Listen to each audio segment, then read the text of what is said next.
All right, today what we're going to be talking about is what you can learn from Alexander the Great and his father, Philip of Macedon, when it comes to your own personal development journey. We'll get to the analogy in a second, but this is actually a reply to my friend Peter, right, who commented on this. And his exact question is as follows. I would like to see a video at some point that explores the differences between realizations that happen gradually versus suddenly. It seems to be that sometimes people this is something that people disagree about, whether growth happens slowly or through a series or single clear breakthrough. From my experience, there seems to be a blend of the two, right? So this is more of a topic than a yes or no answer to the question. It's a great question, right? It's something that I obviously have to deal with a lot of the time with clients' expectations, and also my own expectations for people. First of all, if you want a clear answer to this question, the answer to this question is, how long is a piece of string? Now, the answer to that question is it depends, right? So when it comes to breakthroughs, which is what the crux of this question seems to be about, unfortunately, we don't really get to decide how long those breakthroughs take. Now, we can do right action, right effort, right intention, all that kind of good stuff to not increase our odds of actually delivering a breakthrough to ourselves, but rather not by decreasing it, right? So what this means is, instead of looking at it like, oh, I got to do this thing, and this thing, and this will make it happen faster, what's actually happening is you're getting in your own way a lot of the time. So it's actually just removing the things that are making you slower, that are making you realize this slower. That's the main difference here. Because I've had coaching when it comes to NLP, which is neuro-linguistic programming, hypnotherapy, and the other kind of therapeutic modalities. I'm not a therapist, but I've learned from them. The other kind of therapeutic modalities that stem from the line of reasoning, where I can just fix your problem in 20 minutes. I can just fix your problems in 2 hours. Now, the reason why this came up a lot of the time, at least what I think, this is my theory, by the way, so you're welcome to disagree, is because talk therapy, which is the traditional therapy, which is mainstream right now, where it takes 10 years to solve a problem, and people just keep on coming back to the therapist. And I've actually heard of a few therapists that say, yeah, I don't even try and solve the problem until 10 sessions in. I'm not saying it's all like that, but it came as a reaction to that kind of pervasive mindset, which is at least perceived by people outside of that therapy industry, which, by the way, is the most important thing, right? Whether or not it's happening is actually irrelevant. But people are, at least to people that I talk to, perceive that that's how therapists and traditional therapy works, where it's very slow.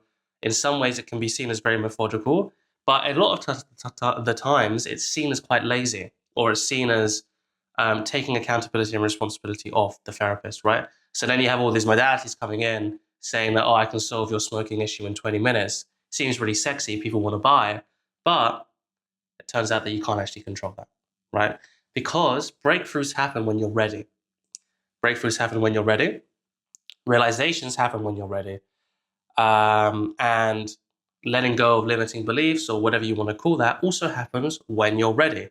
All you can do is prepare the best. Which leads me to the topic of this video, which is, what can you learn from Alexander the Great when it comes to gradual versus immediate change in your own life? So everyone talks about Alexander. If you don't know who he is, he's a very famous conqueror. He's a Macedonian in the classical period, right? And he conquers basically the known world in a span of like 5 to 10 years. It might even be less than that, when he's really young.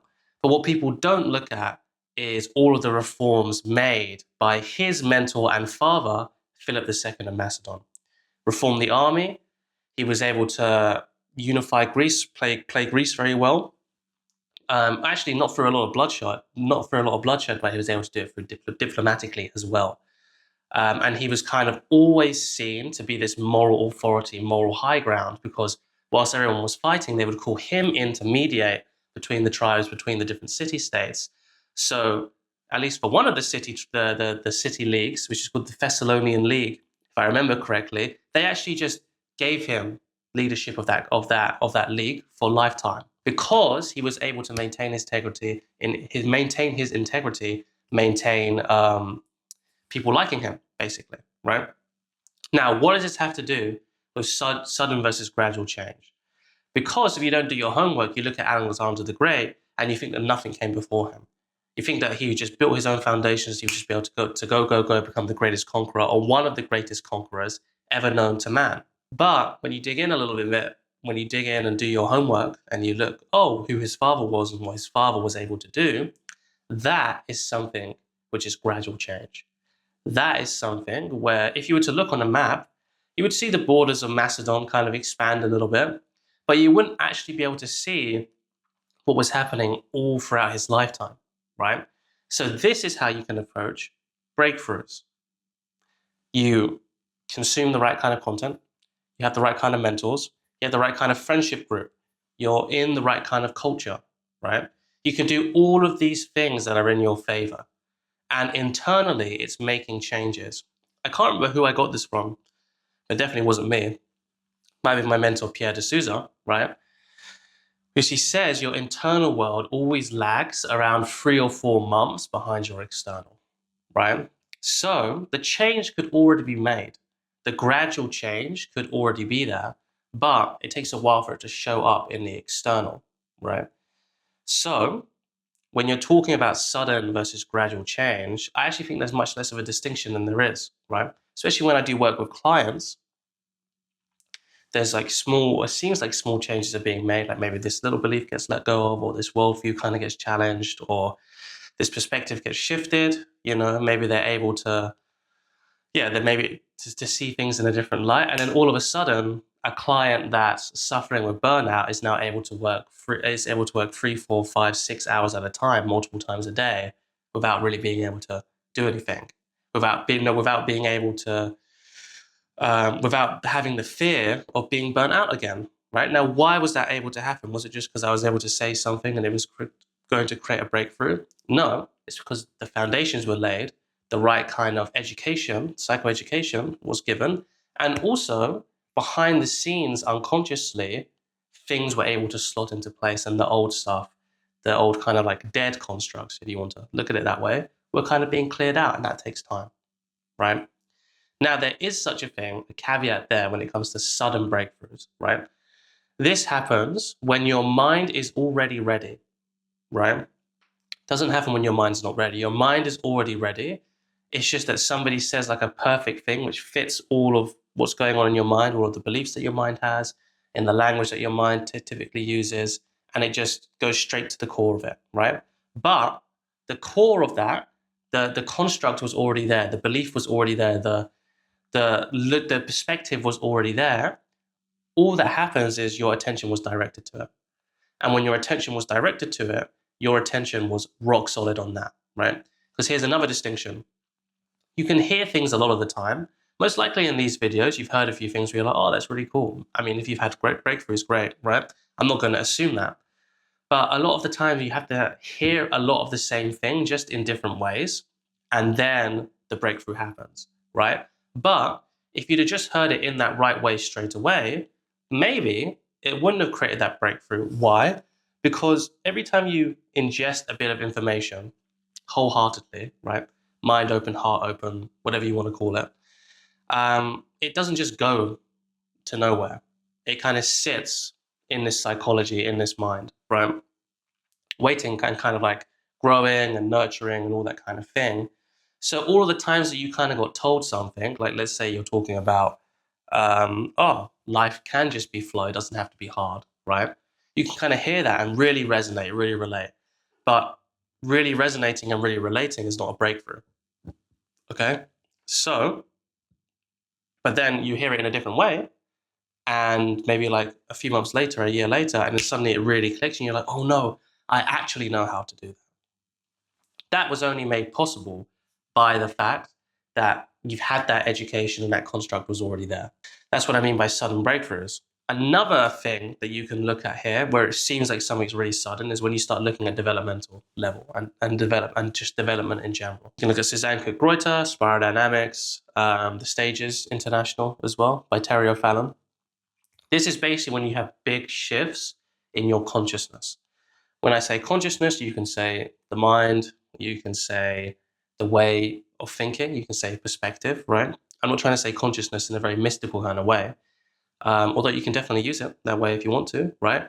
What I mean is your values change, but not only do your values change, but the way you think about things also change, i.e. the hierarchy of mind, right? You've probably gone through a few big shifts in your adult life where this has really felt like you kind of switched into a different perspective, and the perspective before is not really that relatable, right? For an example, when I was doing jiu-jitsu, there was a time period where my strive drive, which is what they call it in a stage, which is called kind of like the achiever stage, or 3.5 in the stages matrix, right? Which is when you have a really high drive of achieving external goals. You make them internally, but you want to achieve them externally, right?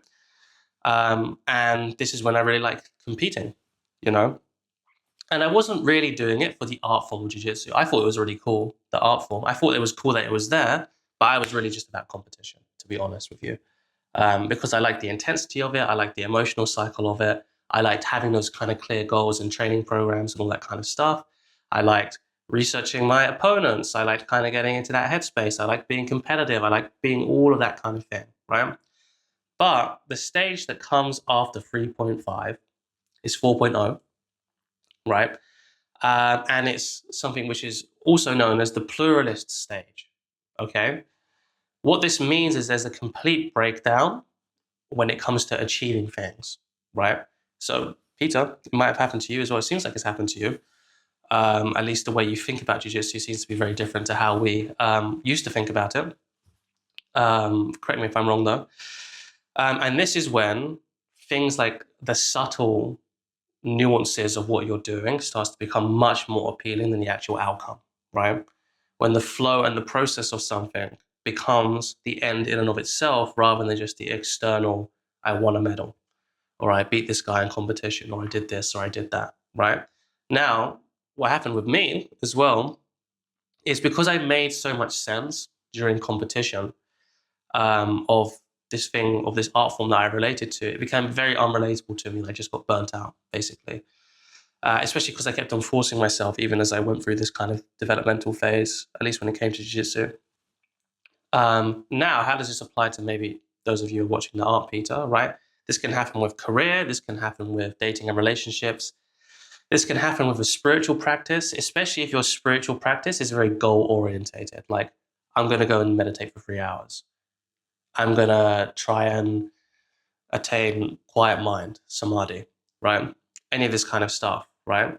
You got to remember, just because you're doing something which is spiritual or very high level, the contents of that can be really high level, but the way in which you're going about something can be fundamentally quite limiting. This is another thing which can sometimes seem like a gradual versus sudden change. You can have like a gradual change into this.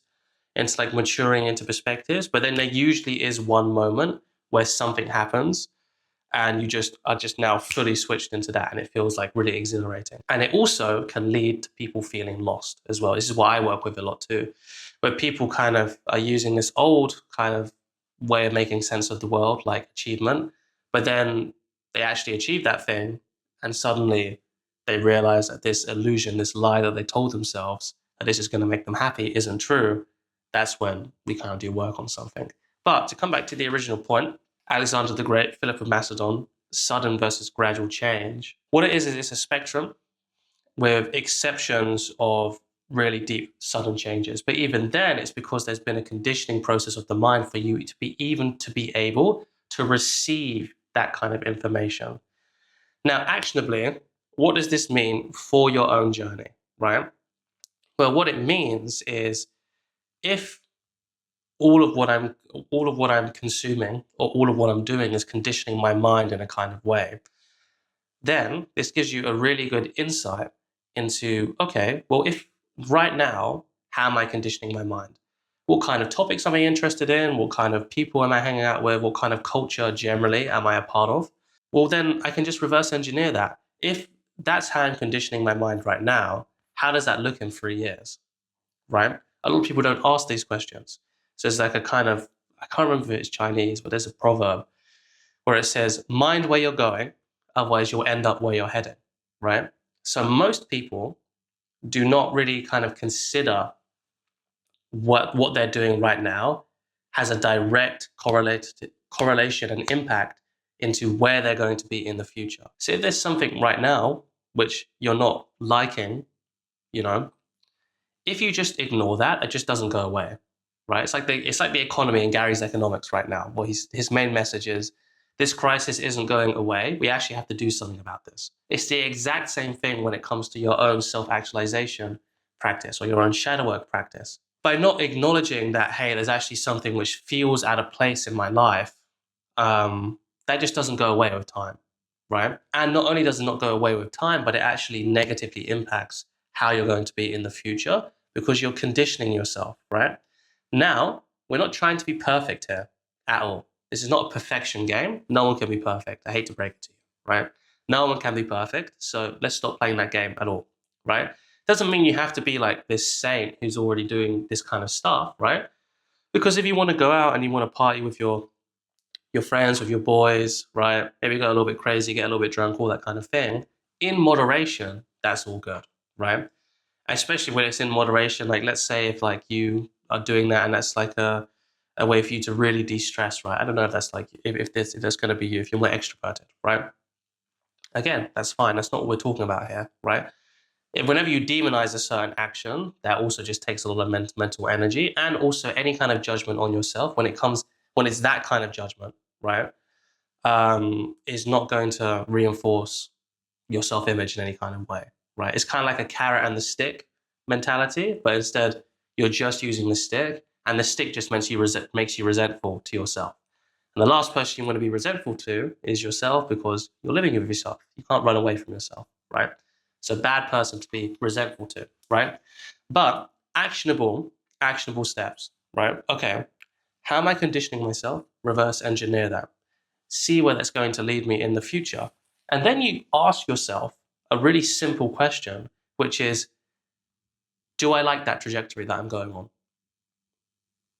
And this is sometimes a hard question for you to answer, because a lot of the time when we invest a lot of time into something, it gives the illusion that we think there's more to lose by stepping away. Whether that's a relationship, whether that's a job, whether that's a friendship, whether that's an overall culture, right? Oh, but I've invested so much time into this, right? Do I really want to give this up? And if I do give this up, there's this massive space left over in my life, and I don't know how I'm going to fill that, right?